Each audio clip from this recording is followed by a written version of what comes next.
Hi everyone, welcome back to the Extra Paycheck YouTube channel. I am Alex, and today I would like to talk about email marketing. Since this is a big subject, a lot of people are asking questions about it, and especially a lot of beginners want to know how to use email marketing, how to build an email list and help them get more loyal fans on that list.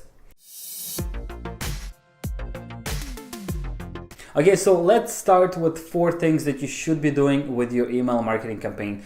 Very first one, of course, you need to offer value or some kind of incentive on your website to get people signing up for your email list.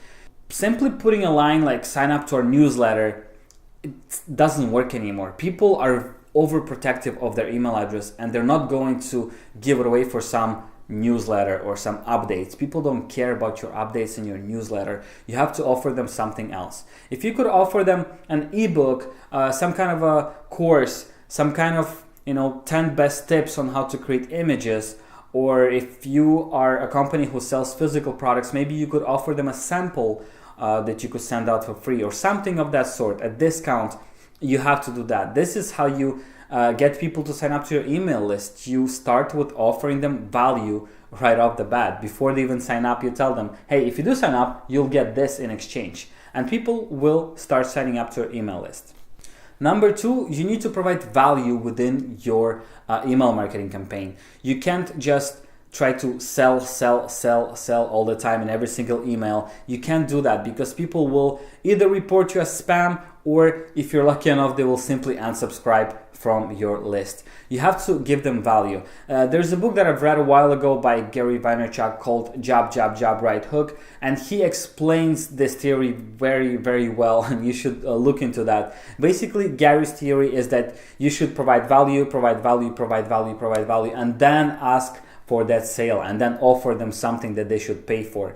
But otherwise, your email marketing campaigns should concentrate on providing value more than trying to sell, because that sale, it will come eventually, but you have to build the trust, and you have to make people see that you are actually trying to give them value, not just trying to market something to them. Tip number 3 is do not put all the content in your actual email. Try to get people coming to your website instead. Now, this is something that I've been trying and testing with my email list, and I think it works wonders. Because if you want to give a lot of content, like really amazing value, and you want to put it in your email, and it's like this huge email, people aren't going to read it. They might usually be like, okay, it's an email, it's very long, I'll read it later, and they'll simply forget about it. What I do, I usually write a very small description of what this post or this content is about. I'll add an image and I'll add a link and tell them, go to this link, this is where you're gonna read the whole post, plus there's some bonuses or whatever. So people get this short email, they know exactly what your content is about because you explained that in the email. And if they're interested, they will click on the link, they will go to your website, they will read your blog post, and then they'll see something on the sidebar and they're like, oh, I'm interested in that. So they'll click on another blog post, they might buy a product from your website, and so on. So the point here is to not keep them in their email, but to actually get them on your website. It's been working out pretty well for me. This is why I suggest that. Number 4, when you're building your email list, I would suggest doing a purge from time to time and getting rid of those subscribers who aren't reading your emails. It's very easy to do with a lot of email marketing tools. I'm using MailChimp and Aweber at the moment. MailChimp is being my favorite one. And I look at people who, let's say, signed up to my email list 6 months ago, and I've sent them 10, 15, 20 emails since then, and they only opened the first email or maybe the first 2 emails, and they never opened anything else. I know that these people aren't interested anymore, and I don't want to bother them. I don't want to waste my resources by sending them emails. So I would simply unsubscribe them from my list. Another good reason for doing that is because most of the email marketing tools, they charge you for the number of people on your list. So let's say if you have under 500 subscribers, you're paying like $10. If you have from 500 to 1,000 subscribers, you're paying $15, and it goes on. The more subscribers you get, the higher you pay. So when you have these subscribers who aren't connecting with your content, who aren't opening your emails, they are just taking up space and they're actually costing you money in the long run.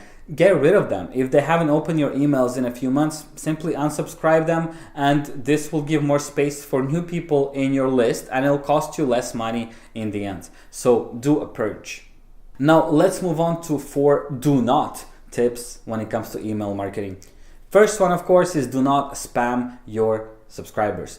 As I mentioned in the previous tips, simply trying to sell them stuff all the time is not a good strategy. Don't spam them. Don't send them a promotion to every single affiliate product that you find out there. People will unsubscribe, and once again, they will report you as spam. If you get enough spam reports, your email marketing client will shut down your account without giving your money back or without even giving you access to your list sometimes. So don't get on anyone's bad side. Simply do not spam. This is common knowledge right now. This is common sense when it comes to anything online and offline as well. Tip number 2 is do not send affiliate links at all. I know if you're into affiliate marketing, this may sound very counterintuitive, and you're like, well, how am I supposed to make money if I can't send any affiliate links? And I'll explain why I'm suggesting that.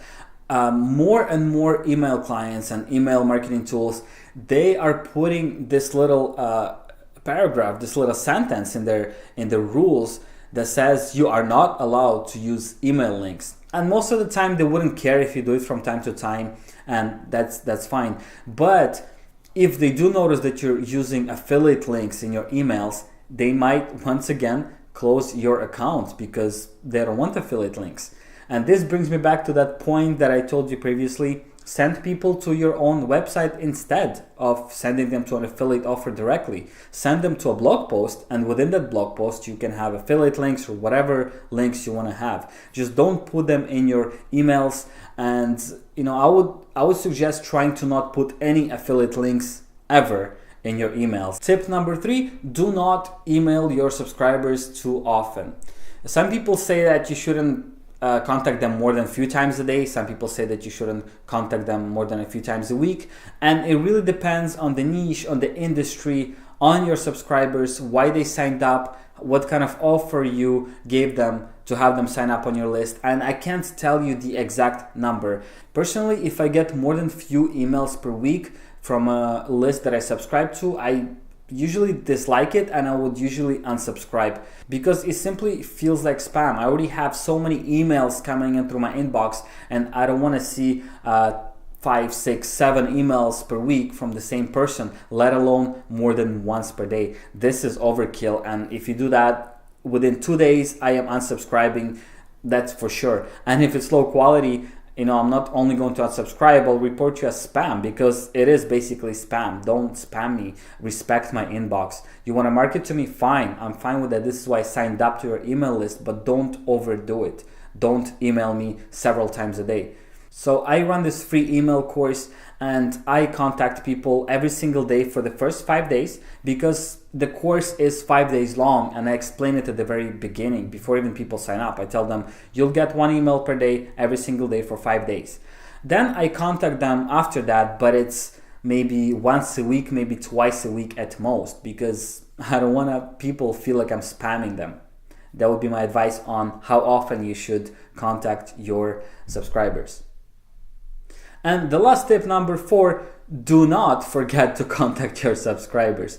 If you built an email list and you set up like 10, 20, 30 emails, automated emails that will be sent out automatically to your subscribers, and then you have a big break of, let's say, 1 month or half a year that they don't get any emails from you, they will forget who you are, and they will forget that they actually subscribed to your email list. And if you decide to contact them again, there is a high risk of them reporting you as a spammer because, once again, they don't remember who you are. They don't remember signing up to your email list. So when you're building that email marketing campaign and you want people to stay on and keep reading your content, keep going to your website, make sure you space it out properly and you always have some kind of email to send to them. Maybe you could bring it down to once per week or even once every 2 weeks. but make sure that they're consistently reminded of who you are, and they're consistently getting some kind of updates from you, so they don't forget who you are and they don't spam you whenever you decide to send them another email. That will be my last tip. Thank you so much for watching. If you like these kind of videos, please do subscribe to my channel, put a like on this video, write a comment if you have any questions, or if something isn't clear, leave a comment in the comment box below. I'll be happy to answer those comments. Thanks so much for watching.